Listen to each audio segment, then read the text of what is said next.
Hola a todos, bienvenidos a otro episodio de Rusarín Bros. Hoy tenemos un gusto enorme. La verdad es que marco este episodio como un milestone, como un logro dentro de nuestra trayectoria. Sí. Tenemos aquí invitado a Ernesto Castro. Ernesto, primero que nada tengo que agradecerte mucho por el tiempo, por la disponibilidad, por la rápida respuesta, güey. La verdad es que qué impresión, güey, que te viene un live la semana pasada. Puse un comentario de troll al que respondiste inmediatamente y cuadramos la llamada. De verdad te agradezco mucho.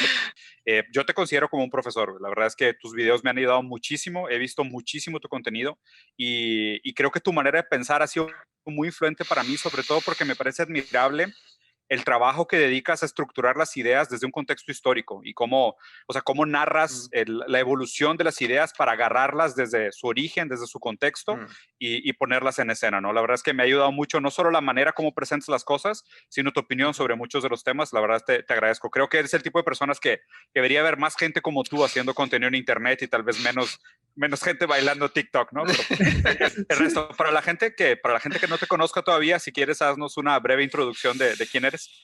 Vale, pues sí, yo soy profesor de filosofía, estudié la carrera en la Universidad Autónoma de Madrid, aquí en España, luego fui a Barcelona a hacer el máster y terminé haciendo el doctorado en la Complutense, que también de Madrid. Entonces he estado en las dos ciudades principales aquí de España haciendo mi carrera filosófica. Luego hice una locura por México en 2017, que fue en un mes dar 30 conferencias en 11 ciudades o algo así. Entonces, Wow. esa fue una locura. Un poco, de hecho, la titulé Gira Filosófica directamente. Y creo que la primera y última gira filosófica jamás hecha. Oye, pues bueno, pues entremos a los temas. Creo que hay un par de Espera, temas. tiene una pregunta. ¿En qué fue tu doctorado, Ernesto? ¿En qué te especializaste? O sea, ¿cuál fue tu tesis? Yo hice la tesis sobre filosofía contemporánea, se publicó en formato libro bajo el título de Realismo postcontinental, ontología y epistemología para el siglo XXI. Está publicada en una editorial pequeñita de aquí de España, porque es una editorial, es una de mis trabajos. Yo tengo ahora mismo publicados, bueno, 5 libros en realidad, que son Wow. un libro más divulgativo, que es un libro sobre el trap, el fenómeno musical enfocado en la crisis. El título es literalmente El trap, filosofía millennial para crisis en España, y es el libro más de periodismo cultural que he hecho. Luego, estoy mirando ahí porque los tengo justo de allí delante. Tengo Súper, la sí. tesis doctoral que se titula Realismo postcontinental y que ya digo que se publicó en una editorial titulada Materia Oscura, que es una editorial muy pequeñita de aquí en España, pero se puede pedir por Amazon el libro, supongo, en México.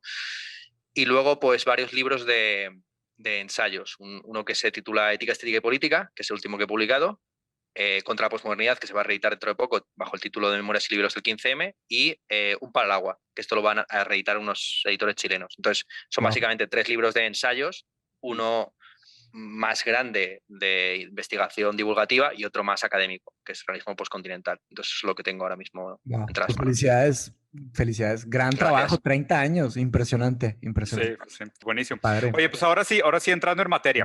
Hay varios temas que quería conversar contigo. Uno, creo que fue híjole, me acuerdo, un curso que diste, creo que de 4 módulos sobre el globalismo, neoliberalismo, creo que fue Mapa del Pensamiento Contemporáneo o algo así. Sí, Y justo con mi padre, eso es. exacto, justo uno que dice con tu padre. Y de hecho me acuerdo que en una de esas conferencias, no me acuerdo cuál, se termina con un tema de preguntas y respuestas. Y creo que la última pregunta que te hacen es la pregunta que yo más quería preguntarte y no se escucha la respuesta y me quedé con la frustración. Y te preguntan sobre el capacismo o los discapacitados o las personas con funcionalidad diversa como uno de los límites del capitalismo, ¿no? O sea, como esta noción, y corrígeme si estoy equivocado en mi lectura, es esta idea de que, pues a medida que aumenta la automatización, los empleos obviamente son menos dignificantes por todo este tema de la alienación, las dificultades laborales que existen, por la propia cultura del capacismo, de juzgar a las personas por sus capacidades y presuponer que una vida más digna es una vida más productiva o una vida que aporta más a la economía y al desarrollo, aunque no tengamos una visión clara. Y justo eso es lo que pone en jaque mucha de la idea de pues, el capitalismo como un límite, como un modelo de desarrollo para la humanidad. No sé, Ya. quería ver tu postura sobre el tema. Sí, claro, aquí, claro, el lema de partida del debate yo creo que es la famosa frase de Marx en la crítica del programa de Gotha, donde dice que el lema distributivo para la fase de transición entre capitalismo y comunismo pleno es de cada quien según sus capacidades a cada quien según sus necesidades. Marx dice que el socialismo no es la negación del capitalismo, sino su realización plena. el capitalismo es un sistema hipócrita porque pretende ser el reino de la libertad y de la igualdad cuando es todo lo contrario, ¿no? Es el reino de la servidumbre voluntaria o no tan voluntaria. La alternativa que tiene el proletario a vender su esfuerzo de trabajo es morirse de hambre, la libertad de morirse de hambre. Hay muchas bromas de Marx al respecto. Entonces el socialismo es el que cumple realmente con ese lema meritocrático, que es que de cada quien se va a exigir según sus capacidades y a cada quien se va a dar según sus necesidades. Claro, Marx está, como todos los pensadores, está preso de su propio tiempo y no deja de ser un pensador capacista y no deja de ser un pensador que en su antropología es una antropología muy vinculada con la doctrina racional del hombre racional autointeresado, ¿no? El llamado homo economicus, ¿no? Es decir, un sujeto racional que va a maximizar sus intereses. Sus intereses pueden ser al final que no haya hambre en el mundo, ¿no? Pero siempre serán concebidos como una preferencia, no como una especie de principio moral o de norma, ¿no? O de regla. Entonces, lo que dices está es bastante interesante, ¿eh? Yo no sé hasta qué punto el anticapacismo. O sea, seguro que la discapacidad es un límite para digamos, la explotación del trabajo, eso no cabe la menor duda. Lo que no estoy tan seguro es que el movimiento social llamado a sí mismo anticapacismo no se pueda convertir en otro nicho de mercado, como ha sucedido previamente con el feminismo, el ecologismo, etcétera. Totalmente. O todos, sí, que lo mercantilicen. Pero lo dices casi como en una, o sea, como en esta lectura de Derrida, de que a fin de cuentas, o sea, mientras seamos un sujeto definible, el capitalismo lo que hace es usarte como un sujeto de consumo y diseñarte propuestas de soluciones. O sea, lo dices en ese sentido, que a fin de cuentas se va a hacer un fetiche también el anticapacismo y va a ser otro consumidor que tiene una demanda para compra. Claro, aquí la diferencia clave está entre los sujetos como consumidores y como productores. Como digo, lo que tú has planteado está muy bien. Lo que no sé hasta qué punto es compatible. O sea, no sé si es un límite o es un elemento compatible perfectamente con el capitalismo. Es decir, en un contexto donde la fuerza de trabajo no explotada, donde el llamado ejército de reserva por Marx no para de crecer, a día de hoy el problema no es que el capitalismo te explote, sino que te ignore porque prescinde de ti como fuerza de trabajo superflua, ¿no? Entonces, ahora, con la automatización que hay, no solamente los discapacitados, todos los que, por muy capacitados que estés, vas a terminar siendo superado y desbarrado en tu trabajo por máquinas que trabajan 24 horas con muchísima más capacidad que tú.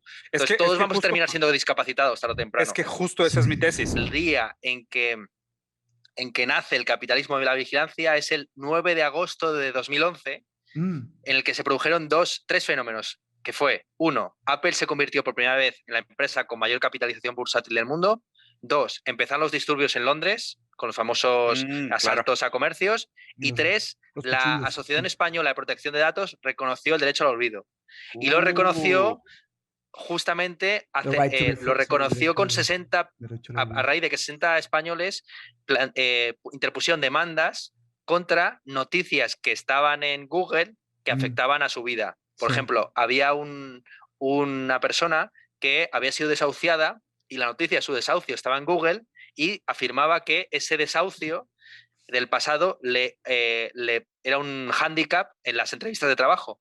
Luego había otra señora que se había separado por maltratos de género y su nueva residencia aparecía en Google y ella quería que se borrase para que su exmarido no supiera dónde vivía, etcétera, etcétera. El derecho a ser olvidado, sí. Claro, entonces, a mí el libro de Zuboff no me gustó mucho porque los tres datos están mal dados. Es decir, ninguno. Ninguno es real. Ninguno es esa fecha. O sea, las tres cosas sucedieron. Las tres cosas sucedieron, pero no sucedieron ninguna de ellas el 9 de agosto. O sea, ninguna fue el 9 de agosto. Ninguna fue el 9 de agosto. Literalmente, una fue el 19, otra fue el 6 y otra fue un año antes. O sea, pero bueno. Entonces, claro. Trato de hacer un punto. Ahí. Bueno, oye, pues te puedo decir que el análisis... La Virgen María tampoco era virgen, digo, Narameo era joven. Pero funcionó la historia. pero el marketing vende, el marketing es muy bueno. Fíjate. Qué fuerte, güey. Está buenísimo. Sí. Pero digo, fuera de eso, las ideas, ¿qué te parecieron? Sí, está bien, o sea, la tesis es una tesis que se ha expuesto en muchos sitios. Los capítulos mejores, a mi juicio, son los que muestran la vigencia del conductismo en psicología, porque claro, cuando uno va a ciertas facultades de psicología a día de hoy, pues parece que todo fuera neurociencia. Y es cierto que los lugares en los que más se investiga, digamos, la punta de lanza científica a día de hoy, tienen que ver con estudiar lo que sucede aquí dentro del cerebro. Sin embargo, lo que ya está confirmado y está como corpus perfectamente establecido, que es el conductismo, con eso fue con lo que se crearon las redes sociales. Las redes sociales básicamente se basan en el fenómeno del estímulo y el refuerzo condicionado de Skinner, la paloma que le sigue dando B.F. a la Skinner. palanca con independencia de si le cae maíz o no. O sea, literalmente es eso. Sí. Oye, y no sé si has escuchado una propuesta y quería ver tu opinión, porque de hecho justo ahorita estoy construyendo un proyecto con el tema, que de hecho lo propuso Yanis Varoufakis también, que se llama Universal Basic Shareholding, que es el dividendo universal básico, para sustituir la idea del ingreso universal básico, porque el ingreso universal básico a fin de cuentas se me hace una medida parcial, libertaria y simplemente a la larga acaba siendo inflacionaria, ¿no? Porque la pregunta que es difícil de contestar es de dónde vienen los fondos que sustentan al ingreso universal básico y cómo no permites que ese propio ingreso universal básico no caiga otra vez en inflación y esté siempre manipulado por el poder adquisitivo. O sea, lo ideal sería que buscáramos algún tipo de dividendo universal básico que fuera directamente proporcional a los incrementos de productividad, que es este sueño como de un tecnocomunismo donde realmente los medios de producción, como son resultados de la inventiva humana como especie, superando el individualismo, pues le pertenecen a todos, ¿no? Y creo que aquí hay varias cosas interesantes y por eso me interesa tanto el caso de China, que es esta noción de la democracia china, y de hecho me lo explicó un amigo hace poco tiempo que se graduó, es el primer mexicano que se gradúa de Derecho en México y en China al mismo tiempo. Y me estaba comentando que él aprendió lo que era democracia china y dijeron, básicamente la democracia china es ponerles dinero en el bolsillo. O sea, porque si hoy la democracia que se vive bajo el capitalismo es un centavo, un voto, pues entonces tenemos que, y como lo dijo en su momento, creo que fue Aristóteles, ¿no? Que la democracia no era perfectible, pero la mejor manera de operar la democracia era a través de la igualdad, o sea, buscando mayor igualdad. Pues entonces una democracia mejor se logra a través de mayor igualdad. ¿Cómo quiero conectar todo esto? El concepto de dividendo universal básico es, si no hacemos algo hoy, y lo comentó Mateus también, para desacelerar el rezago de desigualdad que deja el progreso, a la larga vamos a tener pues, estos subalternos cada vez más rezagados y todos discapacitados. Entonces, el dividendo universal básico es una opción como, bueno, 20% del equity de todas las empresas del mundo van a un fondo global y se redistribuyen a todas las cuentas del banco. Pero es un fondo, o sea, es equity, son acciones, pues, por decirlo así, ¿no? Y creo que ahí hay una serie de ideas muy interesantes porque antes era inviable pensar en esto porque justo el talón de Aquiles de la izquierda era la corrupción, es la corrupción, ¿no? Y aquí es donde creo que la tecnocracia puede venir a aportar un valor realmente de progreso, de decir, oye, pues si falló porque pues, eran fácilmente corrompibles, además de todo el imperialismo americano y muchos otros países que jamás permitieron que siquiera viéramos cómo se vería un intento socialista en este siglo, pues tal vez la tecnología va a ser la manera como podemos revolver. Y lo que se me hace más raro es que Francis Fukuyama acaba de presentar un artículo que se llama Revisando mi tesis o algo así, donde él mismo dice que ya no sostiene la misma idea de que se acabó la historia ideológica. Sí, no, además Francis Fukuyama lleva ya varios años, digamos, cuestionando ese fin de la historia. Él mismo se publicó hace ya varios años, creo que casi una década, que era del futuro poshumano, en el que planteaba justamente que la cuestión ahora decisiva es la superación de la naturaleza humana por medio de la tecnología. Hemos visto que muchos de esos sueños han sido sueños, o siguen siendo a día de hoy sueños claramente utópicos, sí. Al nivel pues como se imaginaban los golems o los robots en el siglo XIX, ¿no? En un contexto, lo bromeaba sobre ello en el directo en el que tú participaste, en un contexto en el que la tecnología puntera para evitar que se propague una pandemia es un trozo de papel sobre la boca, estamos hablando de descargar nuestras conciencias en Internet, ¿no? O sea, es eso, es como gente que no inventa la rueda soñando con los aviones, o sea, exactamente, Jesus, sí es cierto. Entonces, en cuanto a lo de Yanis Varoufakis, yo he oído esta propuesta, hay un libro, si alguien quiere estudiar cosas concretas de propuestas de izquierdas, hay una colección que publicaba en la editorial Verso hace unos años, Eric Olin Wright, que se llamaba The Real Utopias Project, el proyecto de las utopías reales. Y entonces eran libros monográficos, cada uno dedicado a un tema. Y uno fue dedicado justamente a la diferencia entre la renta básica y el dividendo universal. Y lo tengo por ahí. O sea, ahora mismo no sabría decirte dónde exactamente, pero lo tengo por ahí el libro de Eric Olin Wright, y él mismo hizo ya un tomo en el que simplemente era un análisis del fenómeno de la transición. Es decir, cómo vas a hacer una transición desde el sistema actual al contexto a la utopía real posible que puedes llevar a cabo, ¿no? Que ese es el principal problema de todas las alternativas políticas que se plantean a día de hoy. El proceso de ¿Cuál es el transición. proceso?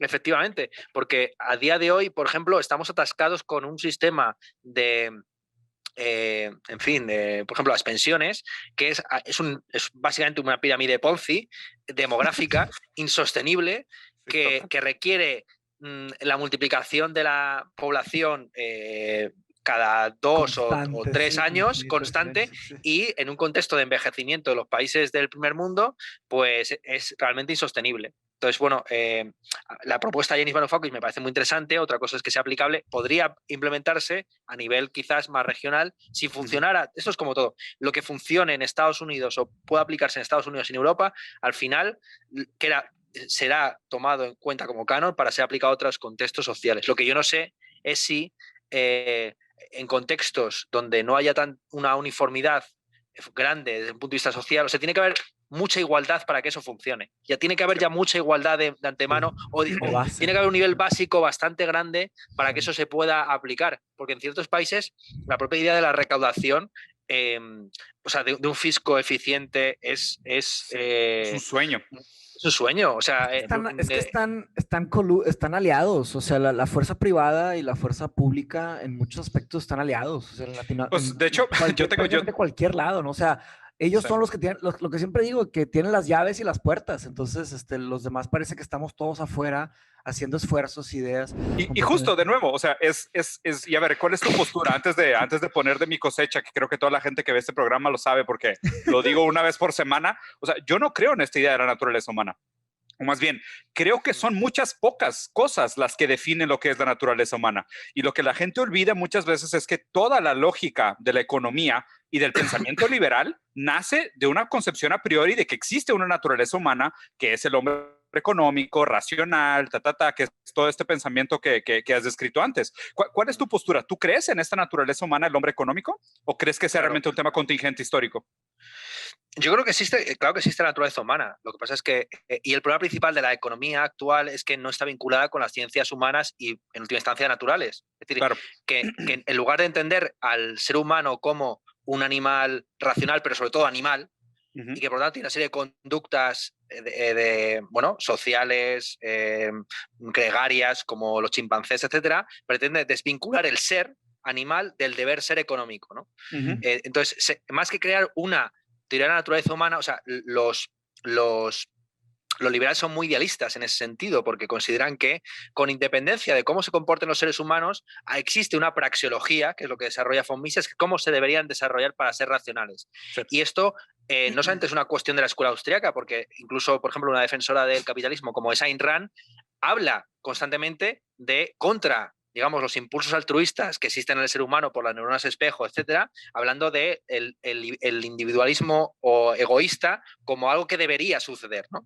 Aunque sucede en campos muy acotados. Y podríamos decir que el mercado lo que hace es crear las condiciones sociales para que se produzca la conducta del Homo economicus. O sea, es como intentar definir al ser humano, o sea, es como definir al ser humano como un homo goleador, simplemente porque en un contexto determinado, que es en una partida de fútbol, pues hay que pegar, ¿no? Hay que meter gol, claro. Hay que meter gol, efectivamente. Claro. Y es verdad que en un contexto económico, el que no maximiza sus intereses y no busca, muere, así de sencillo, claro. ¿Sí? En ese contexto, no gana. Exacto. ¿Cómo podrías juzgar a priori esta idea de que el ser humano es así? Pues más bien, si estás poniendo las condiciones para que solo sobreviva la gente que se comporte de tal manera, pues se va a comportar como se tenga que comportar. O sea, y es mucho lo que me parece extraño, que concuerdo contigo. O sea, más bien la pelea no es tanto si existe tal cosa como una naturaleza humana, sino que la lectura de la naturaleza humana está perdida entre este deber ser versus lo que te permiten ser, ¿no? Lo que es. Y creo que existe una broma sobre esto de que en algún lugar, en alguna constitución española, decía que los españoles eran bellos y nobles, y era como que, oye, espérate. Serán honestos y virtuosos. Bueno, os competía también a vosotros, porque era la constitución del 12. No, nosotros somos brasileños. Brasileños. Soy los dos brasileños. Entonces, nos escapamos. Sí, a Mauricio es no, nosotros somos hijos de Guattari, orden y progreso, güey. Yo soy positivista. Vale. En mi bandera dice orden y progreso y yo sigo ciegamente ese dogma. Justo el cuestionamiento que te hacía es, ¿cuál es este hombre racional que es el hombre del liberalismo. Y realmente, y creo que lo comentaste, que el talón de Aquiles de muchas de estas ideas liberales es realmente la capacidad del individualismo. O sea, el hombre que se hace a sí mismo, el hombre que se autoconstituye, la noción, porque pues a fin de cuentas, o sea, y ya si nos pusiéramos freudianos o peor todavía lacanianos, pues la palabra no es nuestra, ¿no? O sea, la palabra inclusive somos hablados por la palabra. Entonces, realmente, ¿quién es ese hombre individualista del liberalismo? ¿Me escuchan o se cortó mi internet? Sí. Se te ve fragmentado. La pantalla se trabó, pero el audio sí pasó. Ya. Sí. Entonces, ¿cómo ves ese tema? ¿Quién es el hombre racional y cómo el hombre se autoconstituye, se autonombra? Que creo que lo mencionaste, que es el talón de Aquiles de Rayo y de muchas de esas ideas liberales modernas. Sí, los liberales viven mucho de la filosofía analítica estándar. De hecho, casi todas las teorías que proponen pues entroncan con esa tradición, por ejemplo, a través de autores tipo Nozick o el propio von Mises, pues pertenece al entorno del Círculo de Viena, y todos ellos, yo he dicho muchas veces que Rothbard y compañía, casi, pero sobre todo von Mises, cuyo hermano, que era matemático, participaba directamente del Círculo de Viena, tiene mucho este individualismo metodológico, ¿no? Que es muy propio de los analíticos. La diferencia principal, una de las diferencias entre la filosofía analítica y la continental, es que la filosofía continental tiene un enfoque más holista, si se quiere, de los fenómenos. Pues, por ejemplo, el concepto de ser en el mundo de Heidegger, frente a los analíticos que pretenden reducirlo todo a los átomos. Volvemos a lo mismo, ¿no? La diferencia entre atomismo y corporeísmo. Sí, una ciencia de la filosofía. Sí. Entonces, reducirlo todo al átomo último, que sea las proposiciones empíricas o las tautologías lógicas, como queramos verlo, ¿no? Al final es el análisis frente a la síntesis, por decirlo así rápidamente. Entonces, sí estoy de acuerdo en que y esta filosofía tiene varios dogmas, entre ellos la distinción entre el ser y el deber ser. Y los analíticos están todo el rato jugando con eso, ¿no? Es decir, vale, vivimos en un mundo en el que tenemos que aceptar ciertos grados de irracionalidad en la gestión de los recursos públicos, tenemos que aceptar que, en fin, el poder corrompe, el poder absoluto corrompe absolutamente, pero ¿qué pasaría si en un contexto ideal tú, en una isla desierta, ¿no? Un intercambio, o sea, y se plantean una serie como de experimentos, a través de experimentos mentales, te llevan, claro, pero se plantea todo desde la perspectiva de un ser adulto, la Robinsonada. Lo que debería ser, por eso yo hablo siempre de la Robinsonada, porque al final es la perspectiva de un ser adulto ya crecido en una isla desierta, reconstruyendo desde cero la civilización. Pero es que esa civilización... Sí, pero ¿a qué horas? ¿Cuándo? ¿Y cómo? Claro. No, ¿y cómo llegó ahí? ¿Y quién le enseñó a hablar? ¿Y cómo se nombró a sí mismo? Es que eso es absurdo. O sea, me encanta que y por eso me encanta hacer la broma de que la economía es una pseudociencia como el tarot. O sea, y lo hago específicamente para molestar a la gente, porque cuando fallan los intentos de los experimentos científicos de los economistas, el que falla es el humano. O sea, nunca falla el experimento. El que falla siempre es la ración. El hombre racional. No, es que no fue racional. Chinga, pues ¿cuál es tu criterio racional? O sea, si constantemente el humano no cumple con tus expectativas de racionalidad, a lo mejor no es lo que está mal, no es el experimento, es tu concepto de lo que es racionalidad. Claro. Sí. En una clase que esto no sé si lo llegué a grabar en vídeo, porque justo se dio la circunstancia en España que el confinamiento se decretó justo después del 8M, de la fiesta, la fiesta, el Día de la Mujer Trabajadora, que se ha convertido en una fiesta, al final parecía el orgullo gay, justamente por el auge que ha tenido en muchos países y en España muchísimo, todo el asunto de las políticas de género.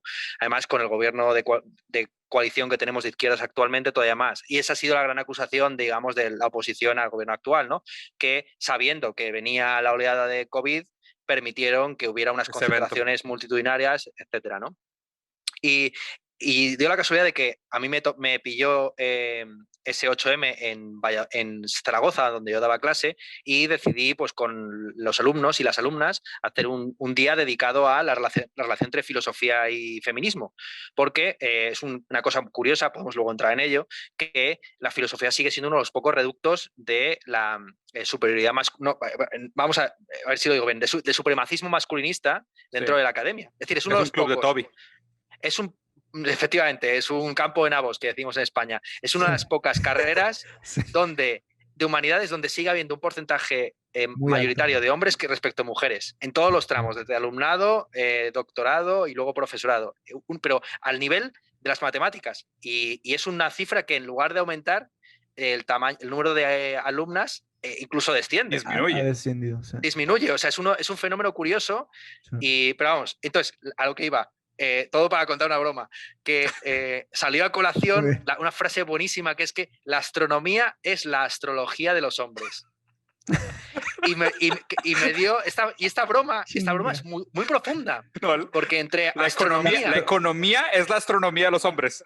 La economía es la astrología de los hombres. La astrología, sí, es que dijiste la astronomía es la astrología de los hombres. Astrología. Sí, la economía es la astrología de los hombres. De hecho, yo escuché una versión versión. Zodiaco y todo ese tema. Yo leí una versión buenísima en Twitter que decía: la economía es como la astronomía para los hombres blancos sexualmente frustrados. Me pareció brutal, güey. Pero es un golpe a los intestinos, güey. Porque aparte, aunque no sean hombres blancos frustrados, cumplen con todo el arquetipo, ¿no? De esta idea. No, y además que la broma va mucho más allá, porque la relación que existe entre astronomía y astrología es la misma que existe entre economía y ecología.